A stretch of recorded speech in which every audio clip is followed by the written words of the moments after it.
Mamadou Dia, il était comment sur le plan humain? Tu sais, quand j'en parle quelquefois, les gens vont jusqu'à penser que j'étais djaïste. Je n'étais pas djaïste, mais j'admirais cet homme-là pour plusieurs raisons. Mais surtout l'une des principales raisons. J'ai jamais vu un homme aussi honnête que Mamadou Dia. J'ai jamais vu un homme aussi plein d'humilité que Mamadou Dia. Anecdote, toujours j'appuie. Babacar Ba, c'était son directeur de cabinet. Moi, j'étais directeur des finances. Comme je vous le dis, hein, il était vice-président du conseil. Sa femme, Fat Diop, une fois, a appelé Babacar. Babacar va répondre et lui dit, viens, je vais te montrer quelque chose. Le lit sur lequel elle dormait avec Mamadou Dia. En quoi consistait le lit? Sommier métallique qui était complètement usé.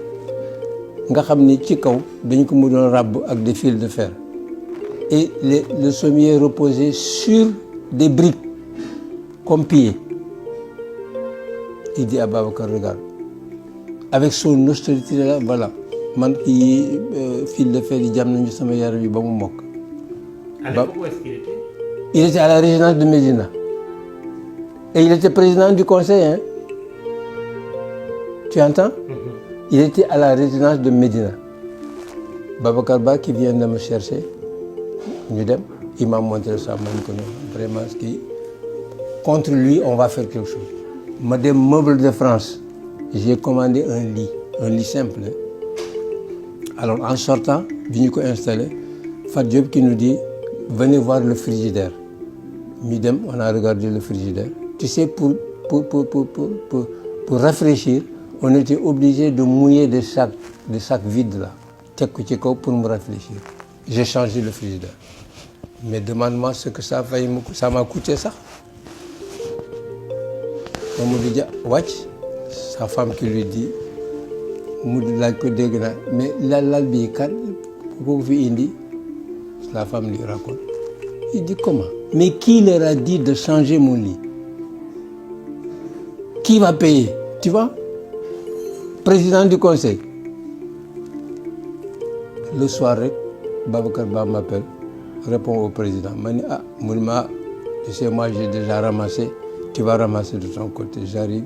Mais dis donc, Babacar Diallo, c'est toi maintenant l'ordonnateur du budget, c'est toi le président du conseil. Mais qu'est-ce que c'est que ces lits et ces frigidaires-là? J'ai dit, écoutez, monsieur le président, moi j'ai vu ça, ce spectacle-là. Ah, mais c'est un Lusien qu'il est, parce que Fat Diop, c'est la fille d'un directeur d'école. Il dit, ah ben, parce que c'est une Saint-Louisienne. Et puis ensuite, quand moi le wax ni, papa me xamna lal bu baax sax. Bon, maintenant, ce que je te dis, c'est court. Tu vas, en tant que directeur des finances, tu vas émettre un ordre de recette pour le montant de ce que ça coûte et tu paieras ça par prélèvement sur ton salaire. Tu vois? Il a fallu que les clés dorsales et tout ça la diapétie pour qu'il me pardonne ça.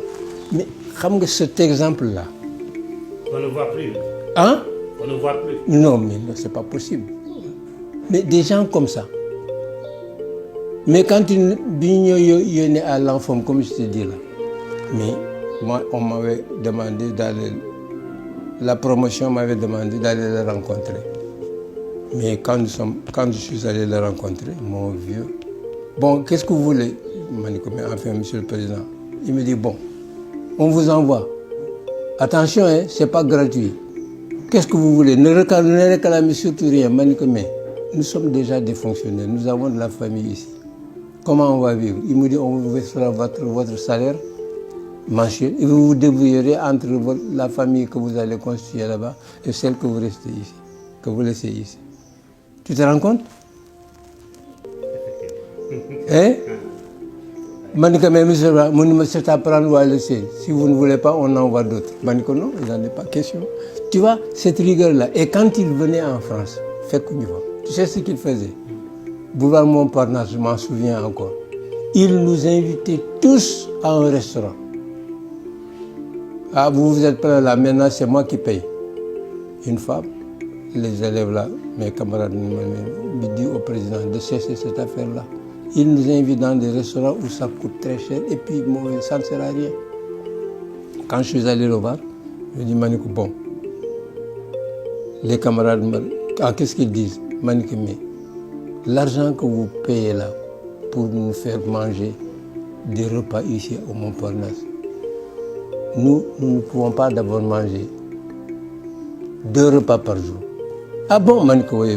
Nous sommes restreints, nous sommes organisés pour éviter le moins de dépenses possible. Donnez-nous notre argent. Nous allons nous organiser pour aller manger dans des petits restaurants. Il a rigolé. Et c'est comme ça qu'il faisait.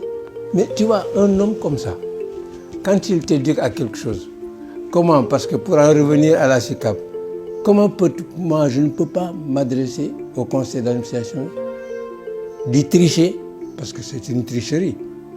On te donne des logements.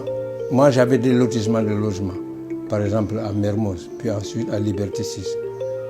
Mais comment je pouvais m'octroyer un logement comme ça, alors qu'il y en a d'autres qui sont sur une liste d'attente depuis 5 ans, 10 ans. Je ne me moque, c'est plus fort que moi. Et puis comment... Non. Les gens disent, mais les marchés, je n'ai jamais passé directement un marché, moi, avec un fournisseur. Jamais. J'avais une direction technique, je lui ai dit, passer les marchés, moi, ça ne me regarde pas. Je ne voulais pas avoir de relation avec tous ceux qui touchaient à des gestions qui pouvaient... Pourquoi? Vous savez pourquoi? Ancien inspecteur général d'État, j'ai enfermé des gens pour des conneries comme ça. Mais je ne pouvais pas me permettre de me jeter dans la gueule du loup en faisant ce que je reprochais aux autres.